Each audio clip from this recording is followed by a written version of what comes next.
Tonight, we're going to remember the patriotism and sacrifice of Jeffrey Dahmer and Ted Bundy. Ted Bundy was... Those guys were psychotic killers. What? I said they were psychotic killers. Jeffrey Dahmer would dismember bodies, throw them in the freezer, and then eat them later. He was a cannibal. Yeah, but we're not talking about that right now. We're talking about their bipartisanship, and we're talking about their patriotism and their great sacrifice for this country. So wait a second. Let me get this straight. You're going to sweep their heinous acts under the rug and not talk about them, elevate their patriotism and bipartisanship, and not talk about the fact that they were rapists, murderers, burglars, cannibals, necromancers. They were just completely sick human beings. Listen, you little conspiracy theorists. We are mainstream media, and we will spin things our way, okay? Anyway, as I was saying, the patriotism and bipartisanship of Jeffrey Dahmer and Ted Bundy. Seeing John with soldiers was really seeing him in his element. They knew his story, they respected him. He felt very protective toward them. So every time I went anywhere with him, I learned something. And we had fun, and we laughed a lot.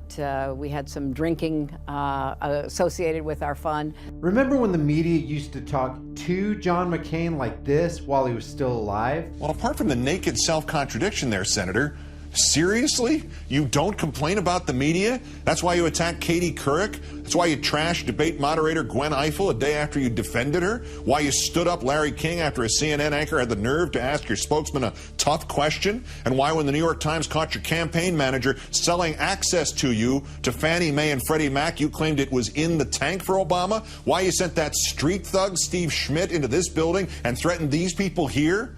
When it comes to the media, Senator, your people are leg breakers, and you, sir, are, in a word, a bully. Well, now they talk about him like this when he's gone. Senator John McCain, the admiral's son who chose captivity and torture rather than violate a principle of honor, the self-styled straight-talking maverick. The truth is sometimes a hard pill to swallow. Republican nominee for president. Fight for what's right for our country. A man who would defend his opponents. He's an Arab. He is not. No?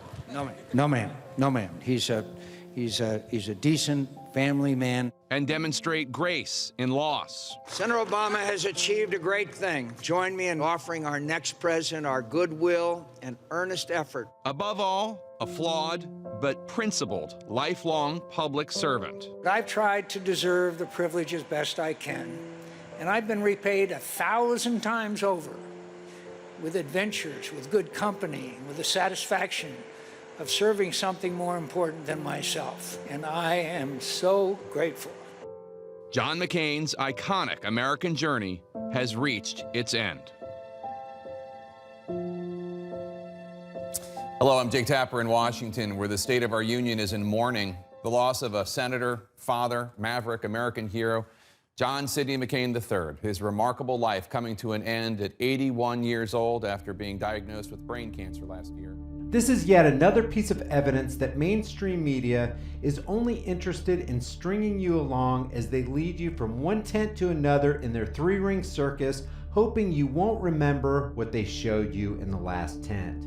The dog and pony show, left versus right paradigm promoting propaganda machine, is firing on all cylinders with the passing of John McCain as they try to convince you that it's okay to immortalize a former alleged POW, even in the face of the fact that he's directly responsible for the torment and slaughter of an unspeakable number of people in foreign lands. It's been said that John McCain never met a war he didn't like, and his record reflects that. Even one of his good friends, who happens to be one of the most vile creatures humanity has ever produced, is coming forward to share her favorite memories of John McCain as the former mass email deleter and national security breach specialist Hillary Clinton gives her psychopathic spin on the relationship and personal character of her late friend. He's a great patriot, and that he understands that our democracy has to be protected and defended every day. He wanted to make clear, not just to his supporters, but to all Americans, and indeed to the world audience, that we have elections in America, and we are proud of our democracy.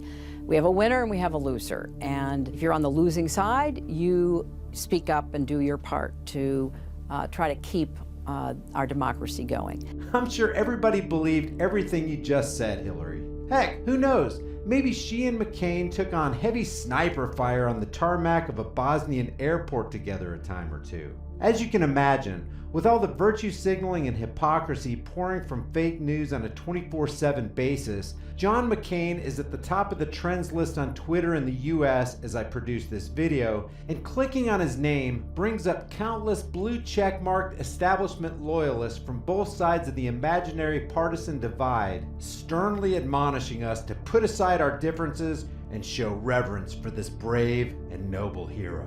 They're using guilt, sympathy, and patriotism to bully their followers into showing reverence for a man who has dedicated his entire political career to facilitating the violent slaughter of human beings at every opportunity, and in doing so, they're sanctifying his legacy. One of the most aggressively protected narratives in corporate liberal circles is that John McCain is a hero whose very name should be uttered with the greatest reverence. It gets traction with rank-and-file Democrats because supporting McCain for his opposition to Trump allows them to feel as though they're nonpartisan free thinkers. In exactly the same way, Trump supporters believe their hatred of McCain makes them nonpartisan free thinkers. In reality, McCain is just one of many bloodthirsty neocons like Bill Kristol and Max Boot who have aligned themselves with the Democratic Party in recent years in order to better advance their warmongering agendas. It is those agendas that are being promoted with the hero worship of John McCain. By committing the outrageous heresy of mocking, ridiculing, and scorning that sacred cow, we are fighting the attempts of the empire loyalists and war propagandists to normalize and sanctify the act of inflicting neoconservative military bloodbaths upon innocent people around the world. If you want to see a world with more and more John McCains, with more and more US wars of aggression and regime change interventionism, then by all means, play right along with his public beautification.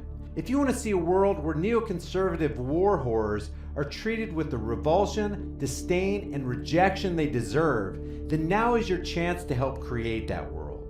Refuse to be shamed and guilted into polite silence and move in the exact opposite direction from where the establishment shepherds are hurting you. And you don't have to be brash about it if that's not your cup of tea. But right now, while they're telling us we are not permitted to speak about John McCain's unforgivable record of facilitating military bloodshed in Iraq, Syria, Lebanon, Afghanistan, Bosnia, Kosovo, West and Central Africa, Russia, and elsewhere, this is precisely the time to speak. By publicly disrupting the narrative of McCain's sanctification, we make it harder for war propagandists to manufacture consent for more war.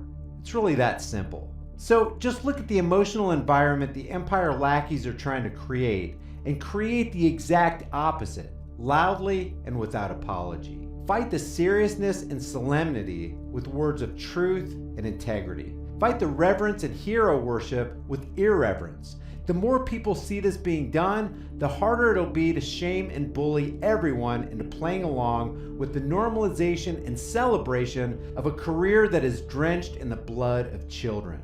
And I say this with all seriousness. If it's okay to justify the initiation of the slaughter of masses of people because of some supposed good done at some point in a person's life, maybe we'd better start throwing posthumous accolades on Jeffrey Dahmer and Ted Bundy. By making it clear in the most truthful and blatant ways possible that a promoter of the horrors of war has left the earth, you are demonstrating to others that it's okay to step outside the lines they're being herded into, and you're helping to create a world where murderous warmongers are marginalized instead of celebrated. But you'll be told that you don't have permission to say such things.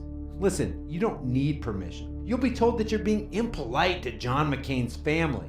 Hey, the families of mass murderers are not entitled to politeness. You'll be told that you're making yourself look bad. The reality is, creating a world where neoconservative war whores experience an appropriate amount of rejection is way more important than looking good.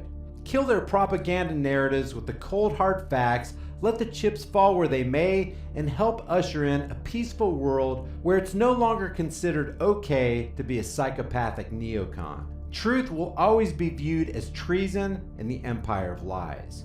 Why?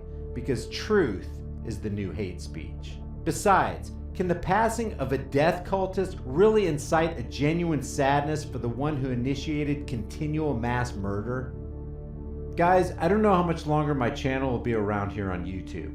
Please take a minute and sign up to my email list. It's free, painless, and you'll get some cool stuff. Also, take another minute to subscribe to my decentralized, censorship-free BitChute and Steemit channels. All these links are in the description. I want you to know this, if my channel goes down, I'll still produce content for you guys through my website and through BitChute and Steemit. So make sure you stay connected through the email subscription link in the description below. Just watch the 45-second video on my website and you'll be all set.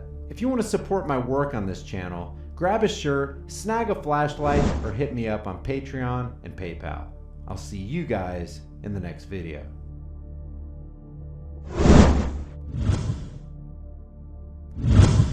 Before you go, check out one of the most in-your-face, hard-hitting, conversation-starting shirt stores on the planet. Just by wearing one of these t-shirts, hoodies, tank tops, or cutoffs, and without saying a word, you can let people know that black rifles matter. You can inform the sleeping masses that fluoride is dumbing them down, that Google is a gulag-style censorship machine, that the Department of Homeland Security is merely security theater, that the NSA makes your private life their business, that the Grim Reaper supports everyone's troops, that we need to legalize freedom, that in life there are no excuses, that CNN is a communist news network, voting is the suggestion box of slaves, that 9/11 was a lie, and that all official stories should be questioned. Also, let people know we're in the middle of a full-blown sheepvolution, taxation is theft, the IRS is an immoral robbery service, cops enjoy protecting and serving the crap out of you, that the space you occupy is not a gun-free zone, and that gun-free zones are the most dangerous places on earth. Your purchase helps support more hard-hitting content on my censored channel. As of the recording of this video, I have over 90 designs. I take your requests for new designs, and I'm adding new ones every week, so check back often. The link to the store is in the description. Thank you for watching, and I'll see you guys in the next video.